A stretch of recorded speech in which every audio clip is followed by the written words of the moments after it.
Okay, so to bring photos into Photoshop and then to work with adjustment changes, um, sometimes the iPad is a little picky about what photos it brings in. I was trying to bring a photo in, import and open from down here where it said photos.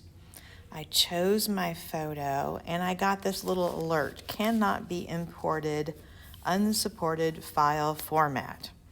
Well, poo-poo on it. So I decided to come down here to my photo and I took this photo and I'm sending it to my files. So right here, save to files, and I'm putting it somewhere where I can get to it. I'm putting it in the graphics folder, or you can make a folder, just somewhere in your iCloud drive, and it tends to make it a little bit happier. Okay, so I put it in there. Now I'm going to come back to Photoshop. Okay, I'm going to import and open.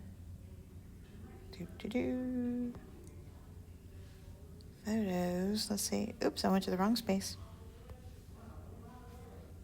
From files. And for some reason it comes in happy from files. So if you have a hard time getting your picture in from the camera roll, try and put the photo from camera roll into files and then bringing it in. It seems to be happier that way. It's kooky. Adjustment layers, like we do on the computer when we can change the appearance of color of an image, we're working with adjustment layers. All right. Now, adjustments can happen here, all right, with these three little lines that have the little circle adjustments on them. And I'm going to come down here to where it says Add Clipped Adjustment. And then here's all those little differences that we see on the computer. We have levels. We can change hue and saturation, vibrance, curves, color balance, brightness, contrast, black and white, just like we see on the computer. But let's look at the hue and saturation. So as soon as I open up hue and saturation, it has my slider to be able to change the colors back and forth. Now, this one isn't changing. Why isn't this picture changing? This picture, unfortunately, was already turned into black and white, so there's nothing really to change to it until we hit colorize. Colorize puts a color on the photo and allows us to choose its flavor. And you can see how I'm moving the hue and saturation changer. And again, this is starting with a black and white photo.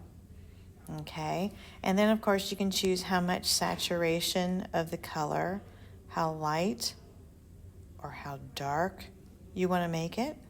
Okay, and then you can always play with the object's opacity, how much the color's opacity is, if you want it to be on there just a little bit or more.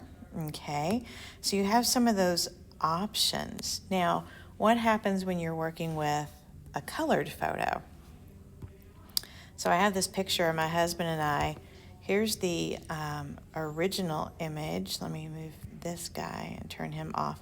Here's the original image from this past March before the world shut down. We were at the big gala. And so here we go. I'm going to do this on clipped adjustment, hue and saturation. All right. And now I can change, look at that, all the colors at once if I want to. Okay. Or I could go down into the colorize, just like we did earlier, and play with the intensity of a specific thing if I want it to be a little bit more moody or crazy. Okay.